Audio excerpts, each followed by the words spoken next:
Olá, eu sou a doutora Natália Paiva, sou biomédica esteta e também estou na TV Relacionamento.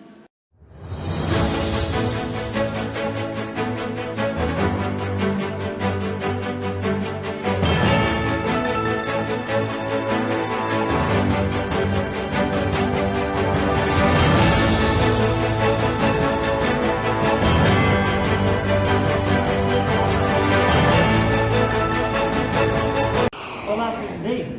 O programa Rafael Abud está com você nesse maravilhoso dia para falar sobre finanças pessoais, administração financeira de micro e pequenas empresas e de empresas familiares. O professor Nascimento vai dar para nós um show de bola aqui, explicando tudo o que ele sabe nesse tremendo momento de entrevista que vai mudar a sua vida. Professor Nascimento, muito prazer tê-lo recebido aqui. Gostaria de o senhor dar assim, um flash inicial sobre como o senhor entrou na área financeira, o que o senhor, na experiência como professor universitário todos esses anos, que panorama o senhor traça hoje, também comparando com o que a tecnologia tem oferecido nessa área? Bom, essa é uma pergunta difícil, né? Primeiro, eu agradeço aí o convite, né? Bom, eu sou o professor Luiz Roberto, né? Eu tenho 72 anos, né? Eu já digo desde já, né? Eu fui office boy de contabilista. Sim. Aos 12 anos, então já 60 anos eu tenho essa profissão. Depois eu fiz o curso técnico em contabilidade, fiz a graduação em administração e pela trajetória contábil, né, então eu fui para a área financeira. E aí fiz o curso de pós-graduação em finanças, eu fiz vários cursos, né? O primeiro eu fiz aqui pertinho, né, só aqui perto do Largo São Francisco, né, eu fiz aqui no primeiro semestre na FECAP e o segundo semestre lá na Liberdade. E aí comecei a trabalhar na área financeira, né? Porque por causa desse princípio da contabilidade, né? Eu tenho trabalhado todo esse período na área contábil e financeira e por circunstâncias eu acabei de tanto pesquisar, né? Eu fiz pós-graduação em Belo Horizonte e aí eu me interessei pela pesquisa e por magistério, né? Então eu sou professor de finanças e contabilidade desde 1986, né? Então bastante tempo, né? Seja na vida, tanto na vida profissional, né? Quanto na vida acadêmica, né? Então assim, bem rapidamente essa é a minha... De lá para cá houve um aprofundamento dessa área de conhecimento para as pequenas empresas, depois vieram as microempresas, né? As empresas familiares, as pessoas, os bancos começaram a interagir mais, as pessoas passaram a ter também mais interesse em saber progressão, regressão, investimento, cálculos. Achavam que juro era aquela coisinha, aquela formulinha de doméstica, né? de calcular o X vezes tanto, então, não tinha uma visão do cálculo acumulado, né?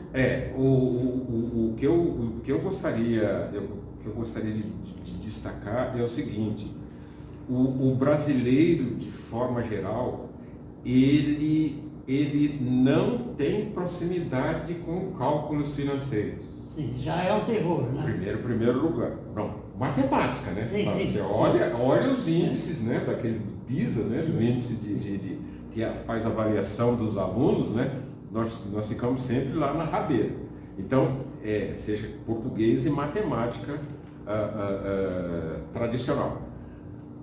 Aí tem um agravante de não ter o letramento financeiro, né? Eu chamo de letramento financeiro, o que é? Como o senhor mencionou, né? É ter a facilidade de calcular o que é juro, o que é rendimento, como é que você faz essa separação. Calcular a rentabilidade, o juro real. Exatamente, esse é um problema sério, né? Olha, com a questão do endividamento, as pessoas elas procuram se endividar, ele não calcula o juro, ele olha para ver se cabe no... É mais ou menos. Se cabe no orçamento dele. Então, às vezes a pessoa está pagando um juro, principalmente no cartão de crédito, né? Sim. É exorbitante, mas ele olha assim, cabe no meu orçamento, então eu vou me endividar. Então, essa é a minha questão no aspecto de finanças pessoais. Indo para o âmbito empresarial, eu tenho notado, né, que sejam alunos de graduação ou de pós-graduação, eles acompanham essa média geral do brasileiro e, como empresários, eles continuam nessa mesma pegada, né, como o jovem fala, né?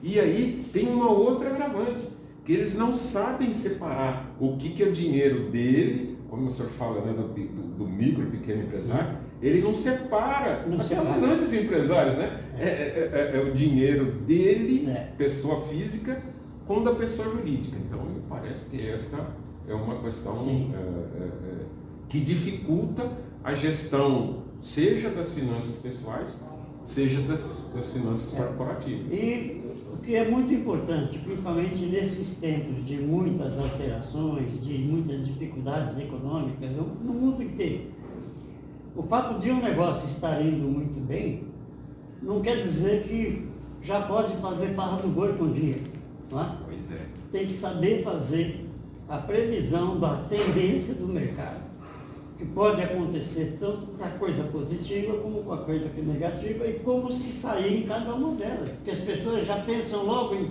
comprar casa de praia, carro do ano, ou carro importado, andar cheio de usufrutos aí de conforto, pensando que a empresa está bancando tudo, não é? Quando na verdade a fábrica pode desaparecer de um dia para o outro por um sucedâneo. Veja o que aconteceu com a Kodak, por exemplo, não é? Perfeitamente. Celular faz tudo.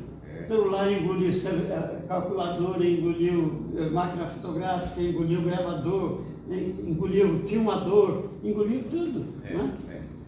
Eu tenho uma experiência de um parceiro de finanças que no interior de São Paulo, em que o carrinho, olha que coisa interessante, ele tinha um carrinho de lanches. E aí, como o senhor disse, né, ele começou a se dar bem, né, começou a ir bem, pegou um carrinho, colocou na frente de uma escola, colocou outro na frente de outra escola e começou, estava indo bem. E aí, como o senhor disse, ele contratou esse meu colega e o sujeito estava fazendo exatamente isso. Não, então se está indo bem no carrinho, então vou ter que comprar um carro para mim, vou ter que comprar uma caminhonete para transportar as coisas. Esse meu colega falou exatamente o que o senhor falou. Calma. Tem que ter paciência. Vamos fazer uma projeção, vamos fazer um planejamento econômico, financeiro, para saber se cabe no negócio. E uma coisa que é muito importante que o senhor diz, né, que poucas pessoas entendem adequadamente a diferença entre resultado econômico e resultado financeiro. Porque a empresa pode ter prejuízo, mas ela não pode ter déficit de caixa. Falando de maneira bem simples, significa lucro ou prejuízo vai ser uma coisa que vai se refletir no caixa. E déficit de caixa significa mais saída de caixa do que entra, tem um déficit. E aí você vai ter que tomar empréstimo. Se não couber lá na frente, a empresa quebra porque ele não pode pagar esses empréstimos no futuro, e aí a empresa quebra. E lá se vão as garantias, lá se vão as poupanças, os dinheiros que foram guardados, foi tudo, não é? Muito mais rápido do que se imaginou. Perfeitamente. Entendeu? Principalmente nesses tempos difíceis, onde o banco está correndo atrás de todo mundo, fazendo de tudo para você falar, tem dinheiro na sua conta, clique aqui, já recebo. Né? Estão fazendo aí o máximo de emprego. E as pessoas estão mais prudentes, porque já experimentaram ofertas de dinheiro que depois não tiveram como suprir, como pagar, e muda de figura. Em vez de vir aquele sorriso, vem a pancada. Esse que... Claro, porque eles esquecem que banco não é um fornecedor de dinheiro, é um negócio. Está lá para ganhar dinheiro. Ele pega um dinheiro seu num valor e negocia por outro. Ele fica com a diferença, mas tira disso os custos dele. Né? Exatamente. Isso me fez lembrar uma experiência que eu tive em Brasília. Eu trabalhei em Brasília, não vou revelar o nome da entidade aqui, mas uma pessoa que fazia a gestão, né, do fluxo de caixa, eu percebi que ela tinha aquela conta garantida, né, o cheque especial, e estava usando o cheque especial e tinha aplicação financeira. Eu perguntei para ela, falei, por que tem isso? Ela me disse, mas não é a mesma coisa? Por que eu vou ter que resgatar o dinheiro se eu posso usar o cheque especial? Não é a mesma coisa? Eu disse para ela, mas minha filha, estava só eu e ela, né? Você acha que banco vive de quê? Você acha que se ele vai emprestar o dinheiro e vai cobrar o mesmo juro? Presta atenção. Claro. É inocência, né? Inocência. E era uma gestora. Então, assim, era uma gestora que tinha bastante tempo tocando as finanças daquele negócio, né? E não tinha essa noção básica do que é empréstimo e do que a aplicação financeira, né? Ou seja, que o banco vive só o valor, exatamente. Só o valor, cresce o olho, né? E tem um fluxo, tem um momento de entrada, um momento de saída, o fechamento dos negócios, até para orientar uma negociação. Você está numa negociação. Uma parte fala o valor, a outra parte rebate com o outro, mas sem fundamento, só para pechinchar, isso é coisa do século passado. Exatamente. Né? Então o que o senhor fala, lembro, eu já mencionei, né, que é muito necessário, seja nas finanças pessoais, seja nas finanças empresariais, que haja o orçamento econômico, como eu já mencionei, o orçamento econômico, e o orçamento financeiro, ou seja, o planejamento, né? Olhar para frente, o senhor mesmo mencionou, né? Olhar para frente para saber para onde nós estamos indo, quais são as expectativas, qual é o melhor momento de fazer uma aplicação, qual é o melhor momento de fazer um investimento, que hora que o mercado vai deixar de ser favorável, que hora que vai entrar um outro concorrente. O senhor acabou de mencionar o caso da Kodak, né? Que ela ficou... Era uma potência, 240 países. E ficou tranquila. E ficou tranquila achando que ela ia ser imune ao movimento... A qualquer crise. De inovação, né, que nós estamos passando. A Kodak é um excelente exemplo de falta de visão, de planejamento de novos entrantes, né? Que é o nome técnico, os novos entrantes, ou de novos serviços, ou novas tecnologias, né? Ou novas formas de trabalho. E qualquer inovação, ela vem, tem aceitação, derruba um monte de outros, né, concorrentes, vamos chamar assim. Não é? E o parque industrial está preparado para fazer só aquilo, não dá para remodelar, acabou. Não tem como você se readaptar. A velocidade com que você melhora o comportamento, se responde às inovações tecnológicas, um novo concorrente, uma nova necessidade, você está adiante, né? Aumentar o portfólio, né, de produtos e serviços que a sua empresa produz, né, para que haja a constante atendimento às necessidades do seu público. E quando o empresário não tem essa visão, ele é colhido por uma surpresa e de repente acabou a demanda para o produto que ele fabrica e que o parque industrial dele está todo voltado para aquilo lá. Ele fica perdido, porque ele tem que enxergar o futuro, por isso que ele tem que ter tempo de sair daquele dia a dia e enxergar o mundo lá fora. Saber o que está acontecendo, o que está vindo de outros países, o que tem de concorrência lá fora. Não é? Porque uma inovação hoje é do dia para a noite, não é? Ou da noite para o dia, e revoluciona tudo. Sim. Muda completamente o comportamento do consumidor. Como é que você faz? Se você investiu pesado naquilo, quando você compra um maquinário que custa uma fortuna, ele tem um time para fazer, um tempo para fazer o retorno.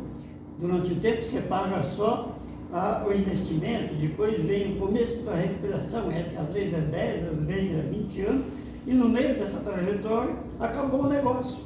Né? Você está lá devendo para os financiadores, 180 prestações, pagou 20, falta 160, você não vai ter mais produção para aquilo lá. Como é que funciona? Mas não é uma, você tem 50 máquinas, né? E aí? Então, dormi rico, acordei pobre. Essa é uma questão assim, que eu tenho percebido, né, nas consultorias que eu tenho feito, né, e assim, me parece que essa é uma questão crucial, né, que seja da micro, da média e da grande empresa. Este é o grande segredo, né? Desculpa, de estar ciente e observando as mudanças tecnológicas para que você possa aumentar o produto, né? A oferta de produto, e também perceber como é que você vai enfrentar a concorrência, né? Eu acho que se não tiver essa visão, não se meta em negócio nenhum, porque pode começar a dar certo e você pode ficar animado. Ficando animado, você vai dar passos no escuro. E dando passo no escuro, um desses passos pode pisar numa areia movediça se não tem saída. Né? O mercado está assim. Né? E a educação para as finanças pessoais? O pessoal está preparado hoje em dia ou está se endividando descontroladamente? Então, eu gostaria de destacar que existe um programa interessante, né? Eu frequentemente eu assisto, tem um treinamento para professores de finanças e direito, principalmente direito societário, que é um programa com a Bolsa de Valores, né, que hoje chama-se B3, e a CVM, que é a Comissão de Valores Imobiliários. Sim. E o governo brasileiro tem chamado ENEF, que é a Estratégia Nacional de Educação Financeira, onde pretende suprir esta deficiência em todo o ciclo educacional brasileiro, desde o primeiro grau até o nível universitário. E isso é transversal, não é só apenas na área de matemática ou de finanças. Eu ouvi experiências de professoras de geografia e de história que fazem a inclusão de menção dessa questão que o senhor falou, né, de juros, né, diferença de aplicar ou de resgatar, de investimento, o momento adequado de fazer o investimento, seja em história e seja em geografia. Me parece que não só no meio escolar, mas é fazer com que haja uma conscientização que as famílias brasileiras, aqueles que estão nos ouvindo, prestem atenção, né? Não antecipem o consumo. Isso é uma máxima que eu ouvi, isso não é meu, né? De um outro professor, se não me engano, Eduardo Gianetti da Fonseca, né? que quando você consome hoje, né, além das suas posses, aí você está trazendo algo do futuro para o momento presente inadvertidamente, ou seja, você tem que planejar para que você possa fazer ou uma compra ou um investimento no momento adequado. Eu gostaria de destacar, antes de começar, eu tinha falado da questão da Brasília, né, que nós estávamos conversando aqui, e algo que não é um investimento. Eu já falo desde já. Eu fiz um consórcio. Consórcio não é investimento. Mas só continuando a nossa conversa, o que aconteceu? Eu tinha uma Brasília que eu tinha reformado e ia trocar. Eu pensei assim, graças a Deus eu tive essa ideia, né? Eu falei, mas se eu trocar de carro, eu vou ficar com um carro velho, um antigo. Aí o que eu faço? Se eu vou pagar um empréstimo de um carro antigo em 24 meses, eu faço um consórcio em 50 meses e tenho um carro zero. Eu tive um carro zero. Claro que foi o dobro do tempo, mas eu tirei um carro zero. Então aquele que está me ouvindo, que postergue, faça um planejamento adequado para que você guarde o dinheiro. 50 meses são aproximadamente 5 anos, né? Então o que você faz? Posterga, você não precisa comprar o carro agora. Guarde o dinheiro durante 3, 4 ou 5 anos e compre o carro à vista. Este exemplo serve para qualquer outro exemplo, né?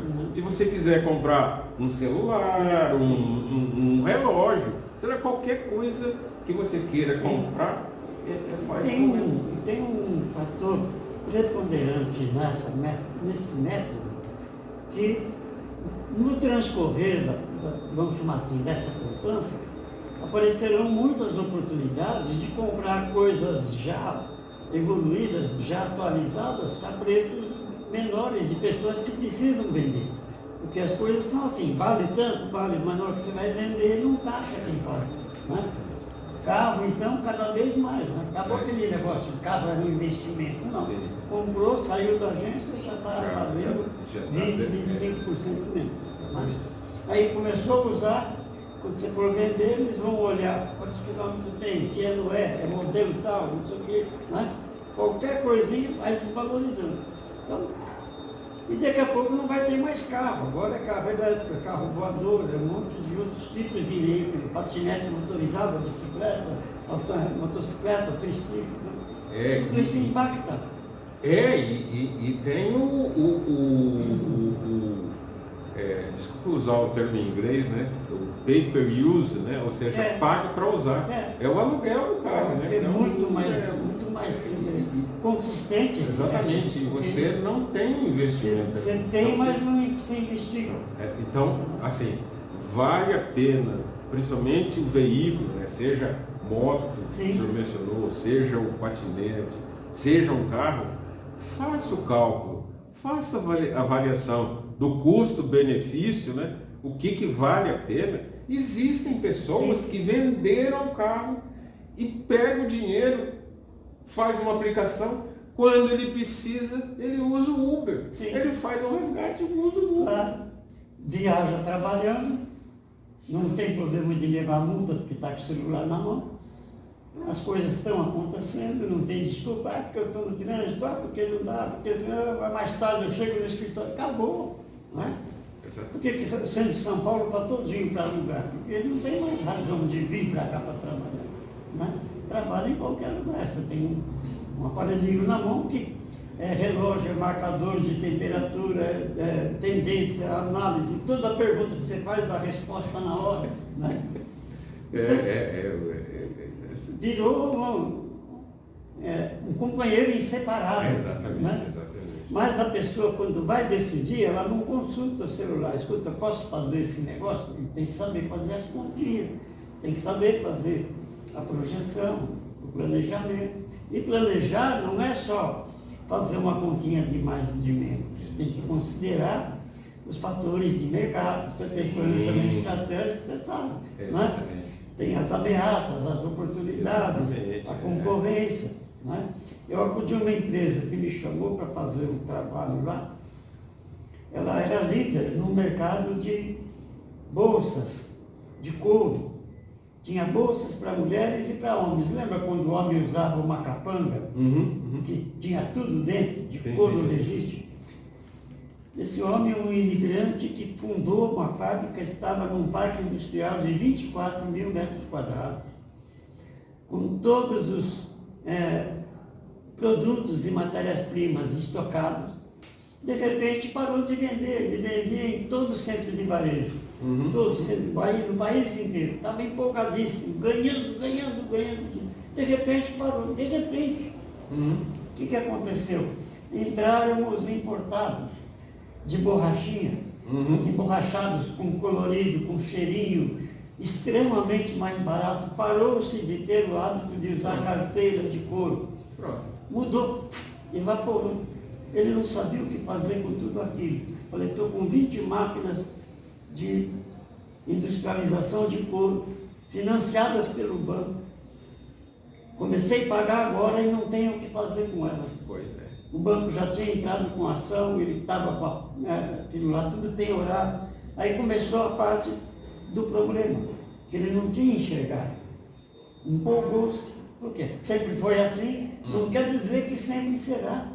O mundo moderno caminha em cima desses tipos de variáveis que tem que saber levar em conta.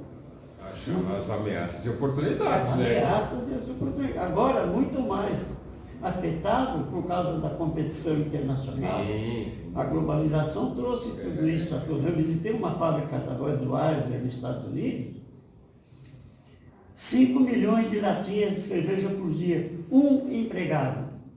Inteligência artificial, o resto tudo. Esse empregado só ficava vendo. Quando caiu uma latinha, ele punha em pé para a máquina não encher a prancha de cerveja. Só isso.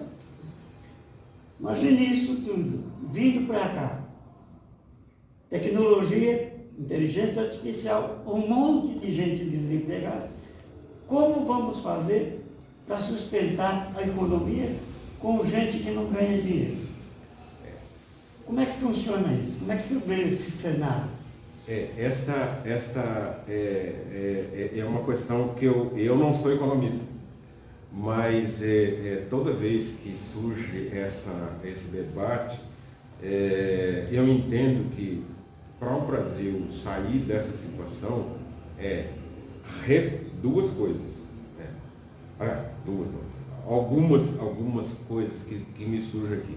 Bom, primeiro, esta reforma tributária que está aí, eu não sei o que aconteceu, que ficou 30 anos, todo mundo era contra. Como um passe de mágica, o ano passado, todo mundo passou a falar bem. Vale a pena pensar. Então eu convido os juristas e os economistas a debruçarem e observar o que vai acontecer. Eu só digo o seguinte, vão ter 2 sistemas tributários, pelo que está lá, 2 sistemas tributários. Um atual e outro o novo. Então, eu fico imaginando, coitado dos contadores, qual vai ser o sufoco para resolver isso. Sim. Então, vale a pena pensar. Outra coisa o Brasil está muito dependente de commodities, eu vou usar um termo em inglês, né? Mas soja, milho, trigo e minério de aço, né? Até essa semana teve aquela confusão lá na Vale do Rio Doce. Então, assim, para isso, o Brasil precisa sair do modelo exportador de matérias-primas e exportar produtos acabados. Ao invés do caso da Vale, né, ao invés de exportar minério de ferro, exporte chapa de aço. Sim. Ou então veículos. Sim. No caso da soja, vender a soja e não o grão. Sim. No caso do milho, é a mesma coisa. Ao invés de vender in natura, vende o produto acabado. Sim. E para todos eles. Então, quando você faz isso, é algo que eu chamo de reindustrialização. Quando você volta para esse modelo de reindustrializar e produzir produto acabado ao invés de matéria-prima, aumenta o processo de geração de emprego. Né? Então, eu acho que essas são essas ideias. Claro, mas isso está acontecendo em alguns setores, mas o que o pessoal reclama é que quando eles precisam, eles colocam os chamados e não aparece gente preparada para fazer absolutamente nenhuma das atividades que a empresa precisa. Acabou a mão de obra disposta a trabalhar para ganhar um dinheiro. Então, aí nós temos, tem um outro problema que é o seguinte, chama a atenção de aproximação da academia, né? O mundo educacional se aproximar das indústrias para que seja gerado profissionais de acordo com as necessidades. Você tem um monte de profissionais de outras profissões e existe uma carência de, por exemplo, quer ver soldadores de navios, né? Sim. Que trabalham na indústria naval. O que tem que fazer? Estão trazendo gente de fora, porque não tem aqui no Brasil. Então, são esses exemplos, né? E tantos outros, né? A hora que você olha, aparece as reportagens, né? Que tem um monte de gente ali procurando emprego e tem um monte de empresas procurando profissionais que não tem, como o senhor mencionou, não tem gente capacitada. E, pelo que a gente sente, vai continuar de uma maneira, uma progressão geométrica, porque as pessoas parecem que não estão mais interessadas em trabalhar. Elas ganham mais sem trabalhar. Né? Este é um outro, uma outra questão que precisa ser repensada, onde o assistencialismo que existe no Brasil, como o senhor mencionou, é mais vantagem a pessoa ficar vivendo de Bolsa Família, salário-desemprego, do que trabalhando. Então, isto é um ledo engano. Precisa rever este critério, porque isso tem que ser temporário. Uma vez eu falei isso em sala de aula, os alunos falaram, professor, mas vai deixar o pessoal morrer de fome? Eu não estou falando isso. Diz para ele, eu não sei, eu não sou economista, diz um tempo que a pessoa precisa ficar recebendo, que seja 6 meses, que seja 8 meses, um tempo, porque isso envolve a questão de dignidade. Porque a pessoa fala, enquanto eu estiver desempregado, eu vou receber essa bolsa, não adianta nada, ele não vai procurar. Eu recebi recentemente a reclamação de uma empresária que colocou anúncio no bar oferecendo emprego, porque o negócio dela teve um deslanche e precisava de mão de obra. Apareceram muitas pessoas.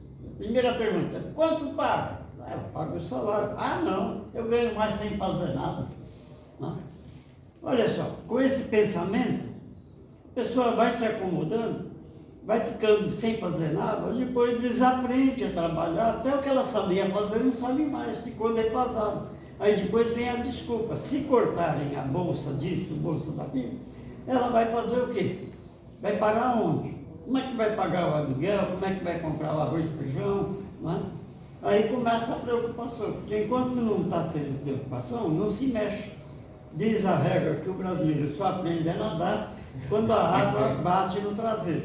Né? Para que esperar esse momento? Sabendo que a qualquer momento tudo está mudando. Isso não é só no Brasil, é no mundo inteiro. Não tem ninguém que possa garantir que tal profissão é inabalável. Não. Está uma onda de professor desempregado, com todos os títulos que conquistou, mestrado, doutorado, pós-doutorado. Por quê? O curso online, um professor dá aula para 10 mil pessoas numa noite. Não é? Aí, aquele hábito de ir até a escola, fazer a chamada, passar a matéria, cobrar a matéria, acabou.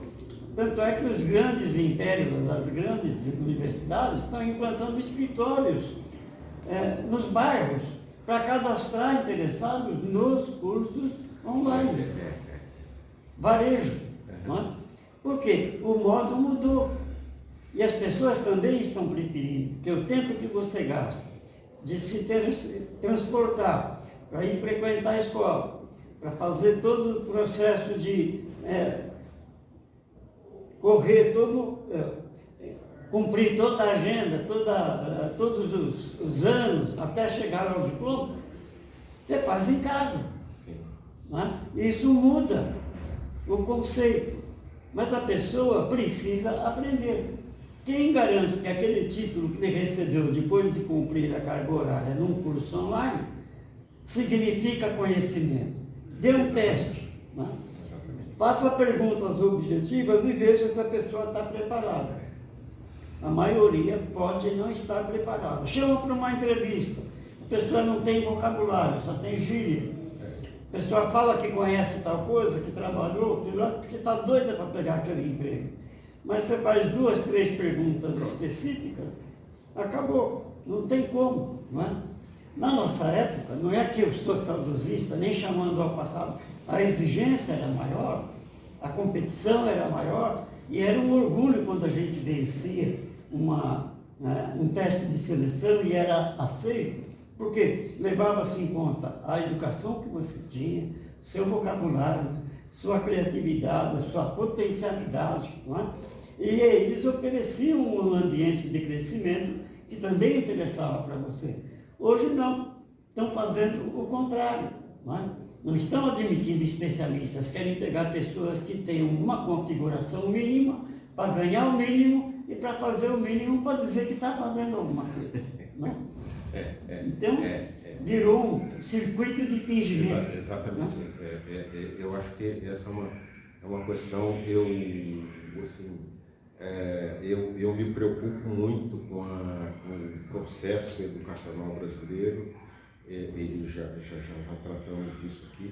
Eu acho que vale a pena repensar esse critério educacional brasileiro, né, que é para fazer, como eu já falei, né, desde o primeiro grau, o segundo grau, e uma coisa importante, né, a profissionalização desde o primeiro e do segundo grau. Então, assim, já orientar, aprender a ser empresário, né, já orientar as crianças desde o primeiro grau e especificamente no segundo grau, porque veja, foi quando eu tomei a decisão de fazer o curso técnico em contabilidade, eu instintivamente eu escolhi ser técnico, porque se eu terminasse o chamado colegial, né, eu não teria uma profissão. Sim. E aí eu pensei o seguinte, se eu não fizer um curso superior, eu já tenho uma profissão. E eu acho que esta é uma questão de escolha para ter uma profissão, para ganhar dinheiro Sim. com um negócio próprio, ou então prestando serviço para terceiro. Tem gente, o senhor fala, né, do micro, pequeno empresário, né? Tem pessoas que têm o tino para tocar um negócio, mas tem pessoas que não têm. Né? Assim, eu mesmo, com toda essa experiência, eu nunca tive o tino empresarial. Sim. Sei para fazer para terceiros, certo. Mas não é o meu perfil. Eu preferia ser executivo como fui e hoje eu sou consultor. Eu estava fazendo uma palestra pelo Sebrae sobre a modernização das pequenas e médias empresas. No final do evento teve um coquetel e um cidadão chegou para mim e falou: professor, adorei sua palestra, gostei muito. Eu acabo de sair de uma multinacional com uma ótima indenização e meu filho está querendo que eu abra um Lava Rápido junto com ele. O senhor acha que é um bom negócio? Não.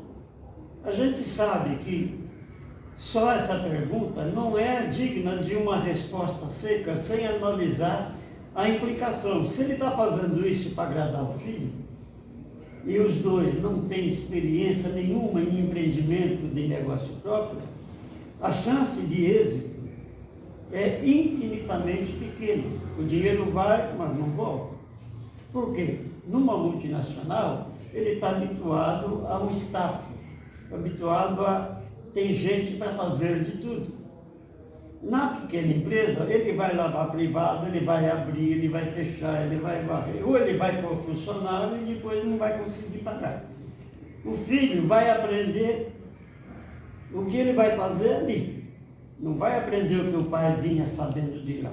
E o pai vai sair de lá e tem que repaginar a mente dele para aquele pequeno negócio.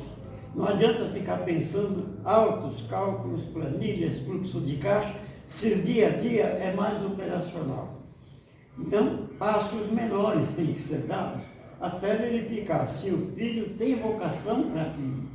Não é só o investimento. Dinheiro você tem, muito bem, mas aquela vocação está destinada àquilo.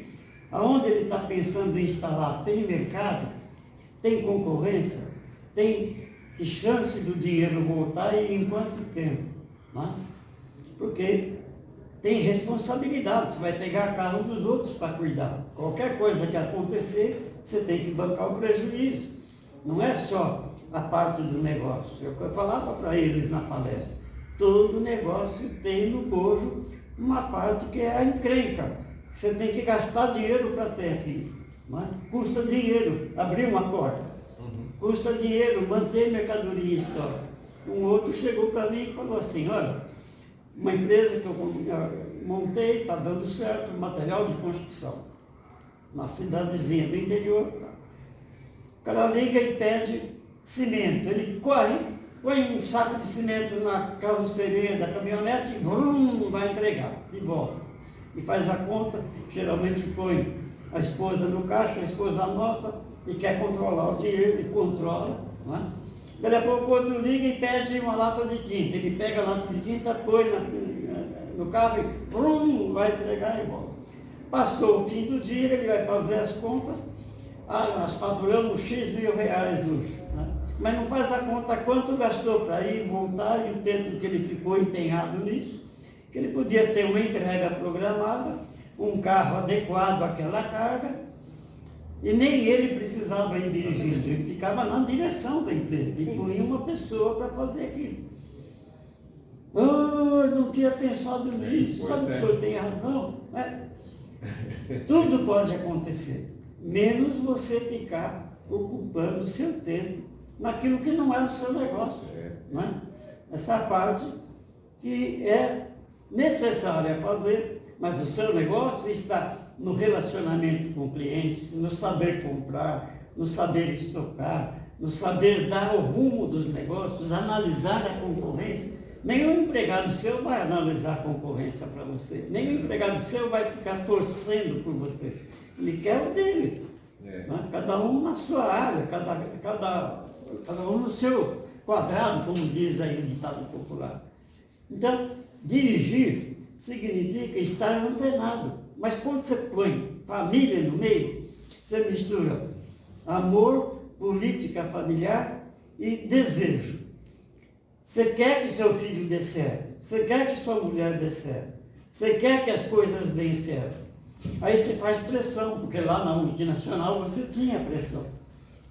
Mas na sua empresa, se você pressionar muito, os filhos chegam em casa e falam, mãe, o pai não dá para aguentar, como é que faz? Ele faz isso, Aí o marido chega em casa, a mulher fala, o que você está fazendo com o nosso filho? Né? E nada disso é empresa. Ele sabe fazer empresa, mas ele não sabe dosar para aquela cabeça, daquele formato. Separar as coisas. E arruma uma encrenca grande. Isso acontece muito. Empresas familiares, se não tiver uma boa regulagem de antena, um bom preparo, uma boa assistência financeira para saber trabalhar dentro dos conformes, porque mal trabalhado Você dá um tiro aqui, ele, além de não acertar o alvo, te dá um prejuízo tremendo, porque causa um estrago. Um tiro que pode ser poupado, pode ser evitado. E as decisões são estratégicas. Estratégica quer dizer, vai dar resultado ou vai matar a gente, né? Quando você dá um tiro e ele erra o alvo, pode ser que você tenha atirado numa fera tão brava que ela vai vir contra você e você não tem outra bala. Essa fera chama mercado. O cara montou uma pizzaria express na cidade. Maravilhosa, tudo luminoso, uma coisa bonita, cheia de mobiliário novo, sangue novo na cidade. O que aconteceu? No começo, aquele frenesi, todo mundo ia experimentar a pizza. Não deu 3 meses, o movimento acabou. Por quê?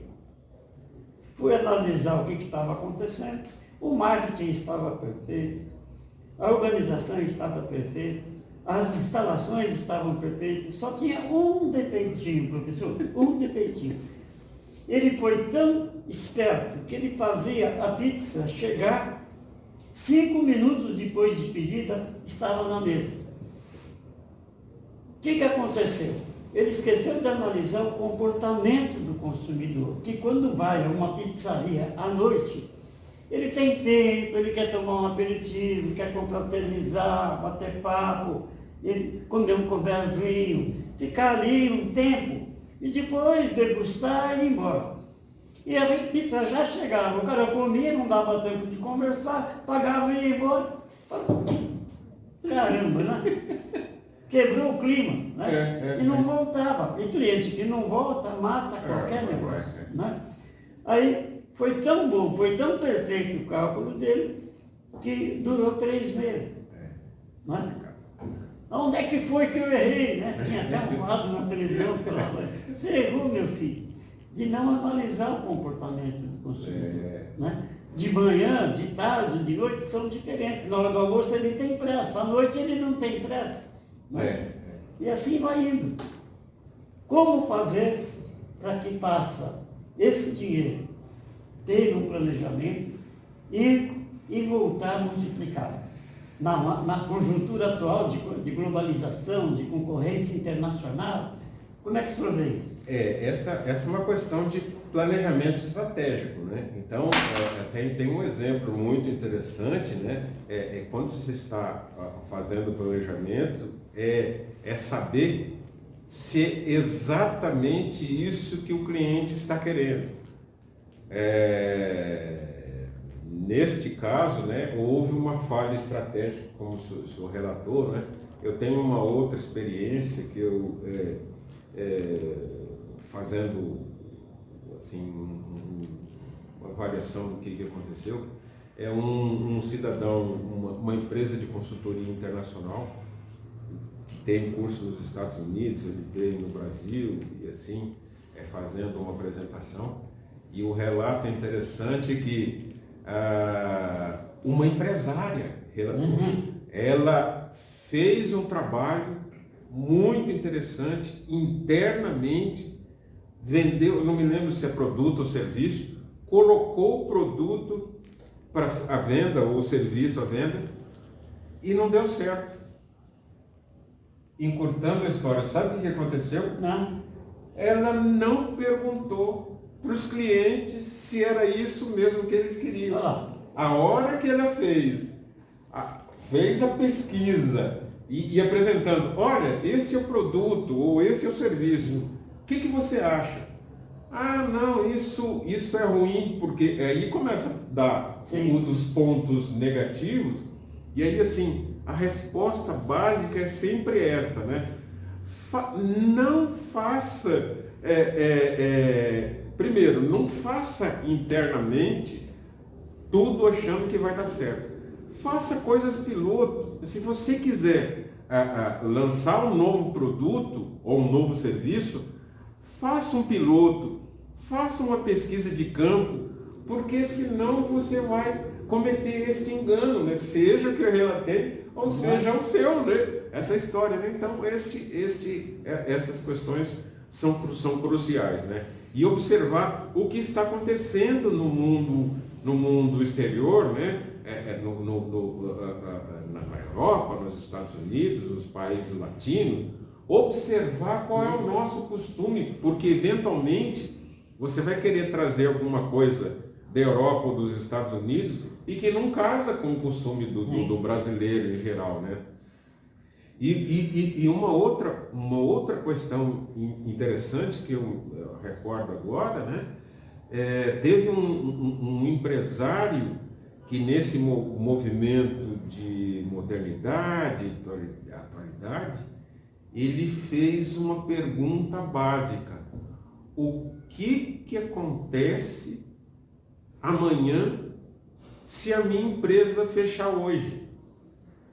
Se você fizer essa pergunta e perceber que não acontece nada, tem uma coisa muito errada. Sim. Porque você tem que causar um impacto, Claro. criar uma necessidade Claro. hoje e amanhã, depois da manhã, para que haja sempre, no caso da pizzaria, sempre alguém fale ou do boca a boca ou Sim. volte. É uma resposta básica. Lógico. Para que ele volte, para que ele tenha, você faça um cálculo, vamos supor, eu preciso, o chamado ponto de equilíbrio, eu tenho que produzir 500 pizzas por noite, por exemplo. E se ele perceber que vai ter um dia ou muitos dias que só vende 200 ou 300, tem uma coisa errada. Está pagando para trabalhar. Exatamente. Se o ponto de equilíbrio é 500, é a partir daí que eu começo a ter lucro. E se você vende 200 ou 300, pode parar e começar. E aí começa o quê? Dá um erro atrás do outro. Para economizar, dispensa os funcionários durante a semana e fim de semana contrata pessoas avulsas. Põe lá para atender.